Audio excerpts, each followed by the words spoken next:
Oke, standby, kamera ready, sound ready, 3, 2, 1, action.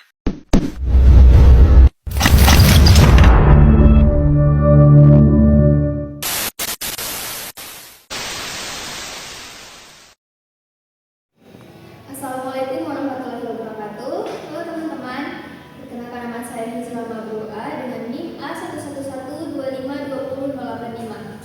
Saya dari kelas B, Prodi Pendidikan Bahasa dan Sastra Indonesia, Fakultas FKIP. Di sini saya akan memaparkan materi pentingnya keterampilan berbicara dalam kehidupan sehari-hari maupun pendidikan. Di bawah ampunan Ibu dosen dengan hormat saya sebutkan namanya, Ibu Fadila SPD NPD.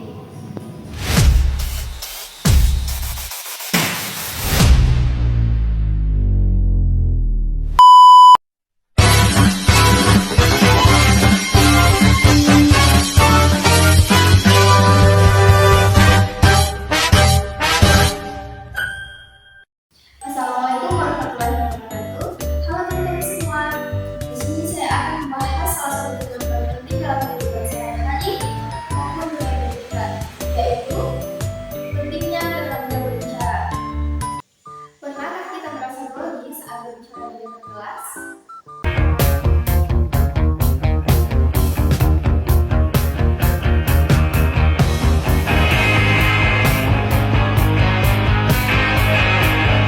Kenapa ya ketika mau tampil depan banyak orang rasanya selalu grogi? Jadi gini, tubuh kita lagi aktifkan mode siaga karena merasa kita dalam situasi penting. Jadi jantung berdetak cepat, tangan dingin, dan pikiran jadi blank. Itu karena otak kirim sinyal, awas, ini momen serius. Tapi kabar baiknya, semakin sering kamu tampil, groginya semakin berkurang. Latihan dan percaya diri bisa bantu kamu jadi lebih tenang. Atau bingung saat menyampaikan ide di forum diskusi? ਆਉਂਦੇ ਬੌਡੀ ਛੱਡਦੀ ਆ ਹੀਟ ਸਿਰ ਹਿਲਦੇ ਆ ਜਾਪੇ ਜਿਵੇਂ ਚੜ ਗਈਆਂ ਰਾਜ ਦਿੱਤੇ ਕੰਡੇ ਕੱਢ ਰਹੀਆਂ ਤੇ ਇਸ਼ਾਰੇ ਨੇ ਯਾਰ ਰੱਖ Ngilangin momen-momen hening yang canggung dan ngasih lu kendali buat ngarahin obrolan kemana aja. Karena sebenarnya obrolan itu cuma serangkaian pertanyaan dan jawaban, dan orang yang paling banyak nanya biasanya yang pegang kendali. Tapi penting buat nanya pertanyaan yang tepat. Dan disinilah metode kedua masuk. 2. Dengerin lebih banyak, ngomong lebih sedikit. Kesalahan umum adalah mikir buat jadi lebih jago ngobrol, lu harus lebih banyak ngomong. Padahal, kayak paradoks-paradoks keren dalam hidup, buat ningkatin komunikasi, lu justru harus kebalikannya, yaitu lebih banyak dengerin. Maksudnya, dengerin aktif, fokus dengerin aja. Soalnya, gampang banget buat pikiran kita ngelantur dan mulai nyiapin jawaban daripada bener-bener dengerin apa yang diomongin. Akhirnya, lu ngomong sesuatu yang gak nyambung dan nambahin koleksi momen awkward atau canggung lo. Nah, keterampilan berbicara adalah jawaban untuk mengatasi itu semua. Nah, intinya keterampilan berbicara yaitu pertama, dalam kehidupan sehari-hari. Keterampilan berbicara adalah alat utama dalam komunikasi antar manusia, membantu menyampaikan ide, perasaan, dan pendapat secara jelas. Contohnya, menyampaikan pendapat dalam dokumen ente, mempresentasikan ide bisnis, atau sekedar menyampaikan pendapat di grup pertemanan.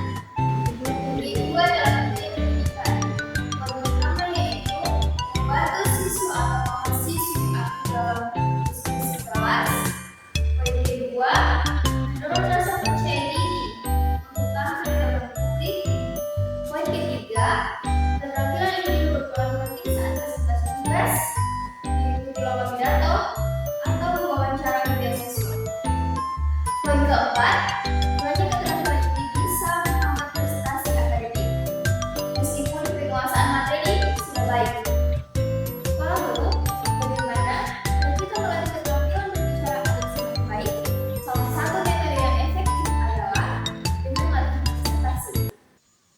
Yang ketiga, strategi pembelajaran berbicara menggunakan metode presentasi. Menjelaskan metode yang pertama yaitu apa itu metode presentasi? Metode pembelajaran yang melibatkan siswa untuk menyampaikan materi dalam kelas.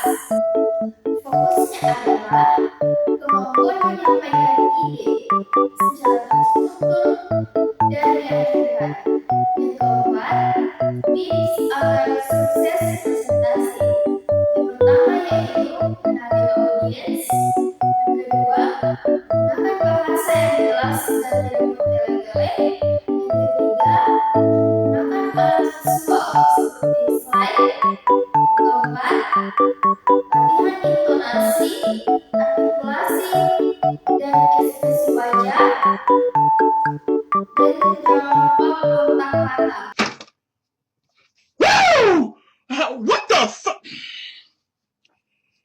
Motherfucker, you better check your goddamn. A few moments later, a few inches later, 2 hours later, 1 eternity later. Yang kedua, manfaat metode